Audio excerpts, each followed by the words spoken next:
Okay, so we're at a very unusual spot right now, the Rockpile, am I right? Yep. But it has a very special meaning for you and your family. You want to tell us a little bit about that? Sure. A little bit.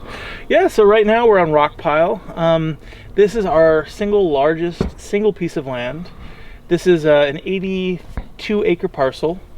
And in the center of it is this rocky outcropping that is natural, that a very long time ago this was all a lake because it was blocked off in San Francisco, and this would have been an island in the center of the lake.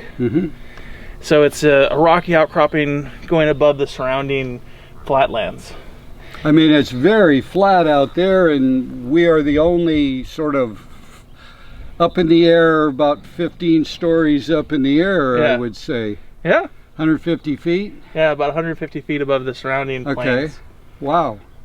And your family has a relationship with this? Yes. In what way? So for my family, when my family members pass away, this is where we put their ashes. Oh, how nice. So my brother passed away about a year and a half ago. He's here. Yeah. Right around the corner there.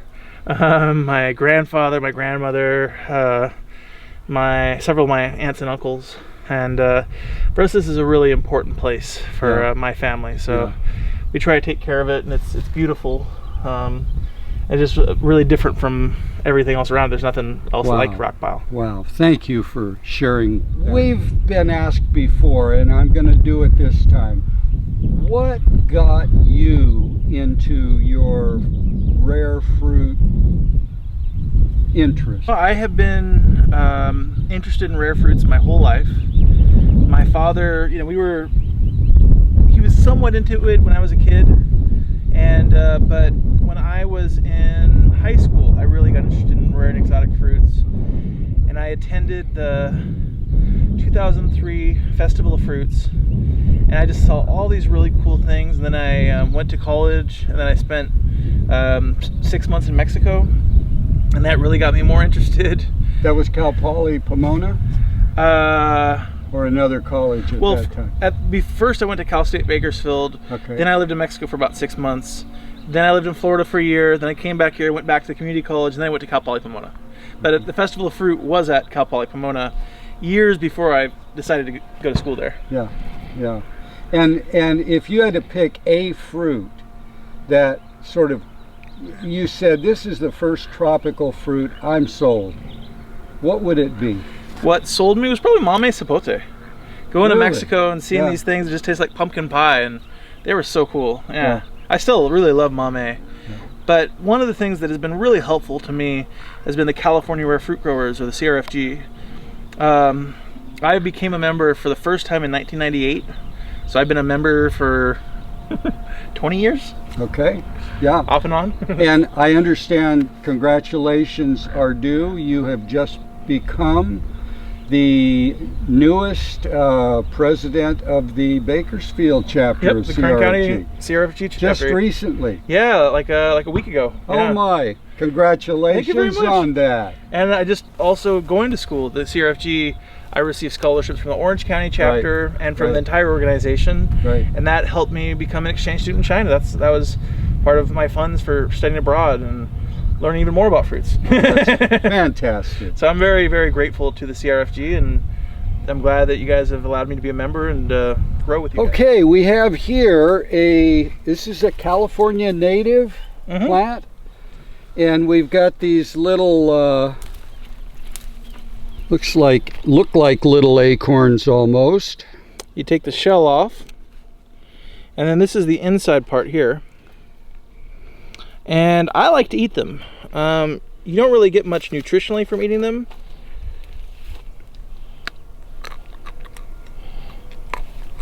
Okay. And tell us, please, what it is that you're eating. These are jojoba nuts. So those of you that... These are jojoba oil. Yeah, a few years ago, there was a big craze about buying and trying jojoba for moisturizing the skin and those kinds of things. So this is the nut itself. And you say these are edible. Well, they're a bit immature. We're digging in here too. It's Really, yeah, dandy.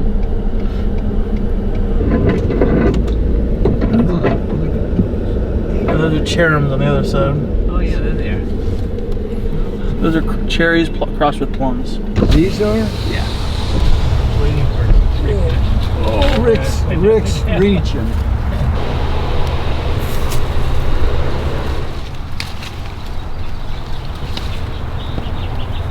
Okay, we've got a beautiful tree here. My goodness. Yeah. Little tiny, they look like a tiny plum, but they're not. Yes, this is actually a plum crossed with a cherry. Here, you can try one of these. Oh my gosh. A plum crossed with a cherry. Look at the inside. Flesh kind of looks like a cherry flesh. Very tasty. Sweet. The sweetness goes up to a little bit, and then you get this little bit of sour with the skin. Oh, very nicely balanced. Now here's another kind of cherub. This one's a little bit darker on the outside, Yeah. more Oh, yeah. red compared to these that are yellow. Yep. Oh, look at the color difference. That's really good. It's like That's a plum, sweeter, yeah. but it's more firm. Not as acidic. Oh, nice flavor. Nice flavor on both, really. Eat them skin and all. You want something little to pop in your mouth. Maybe your kids are, you know, young enough they can't eat a whole plum. Delicious. Now this is the really, really good, rare, delicious thing. This is one of my favorites of everything we grow. Really? Try that. It looks like a plum, but it's smaller. It's actually really, really big for that. Normally they're like half that size. They had very little Wow. production. That's like biting into a sack of sweetness. Ooh. I really like these. So what is this? It's Armenian plum. An Armenian plum. Well, now I know that apricots are Armenicus. Yeah. So what is this? It's a variety of plum from Armenia that people normally eat green. And these are the ripe version.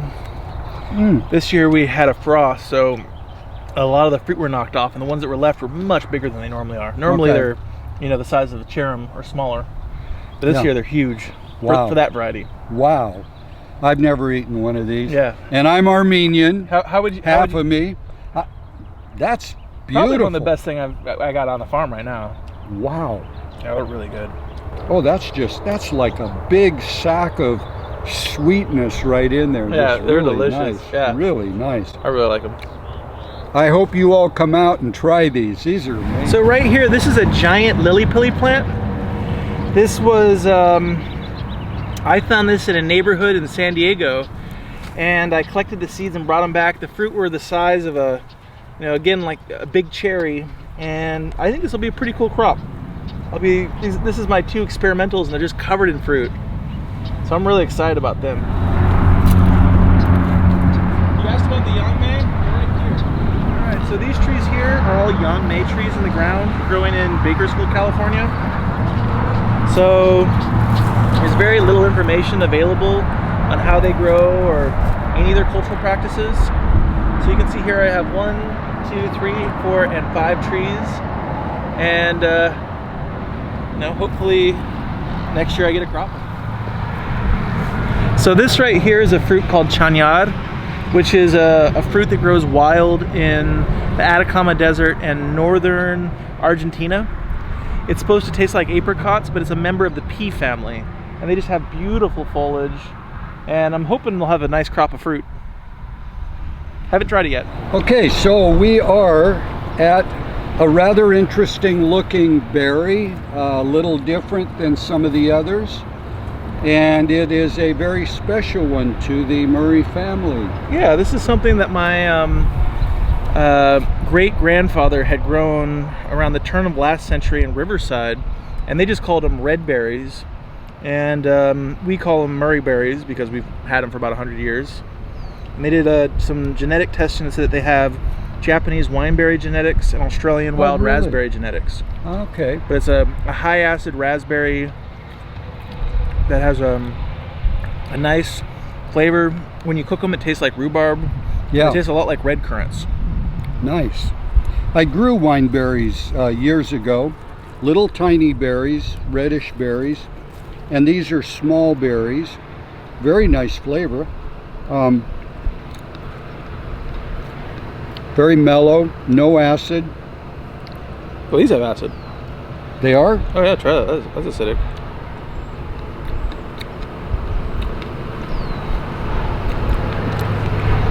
Very tasty. Yeah. Very, very tasty. Yeah, I like these a lot. Yeah, You can only find them here, and they're just, I mean, look at how pretty these are. yeah. Beautiful berries.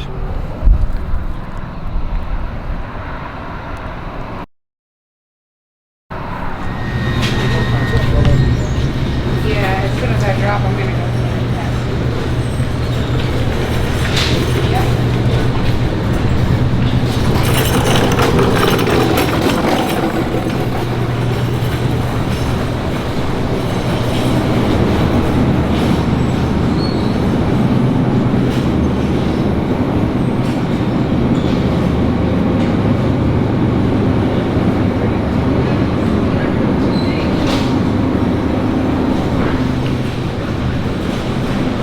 Nah, I ain't gonna get you now.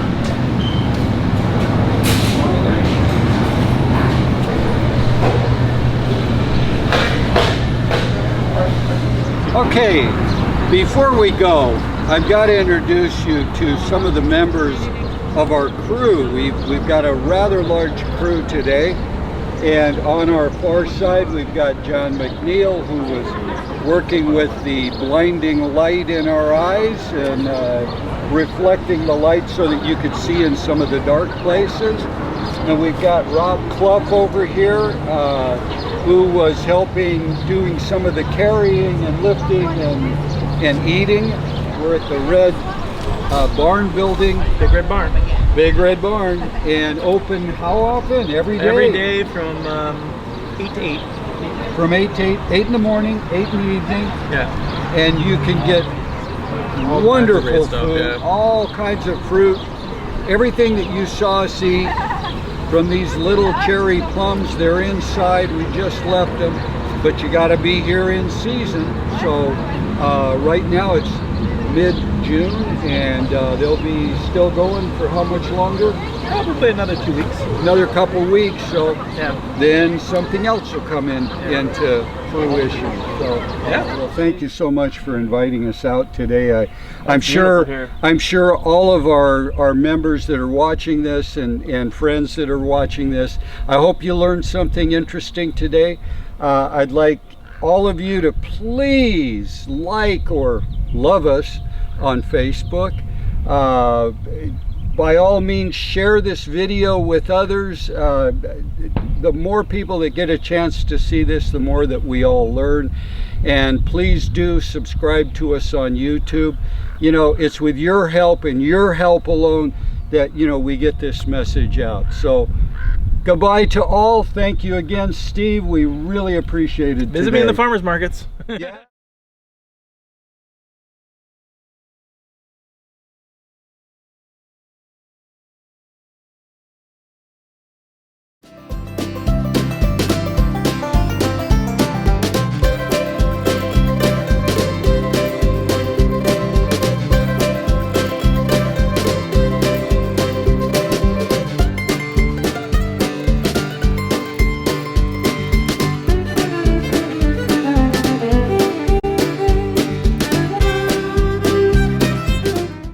I like them.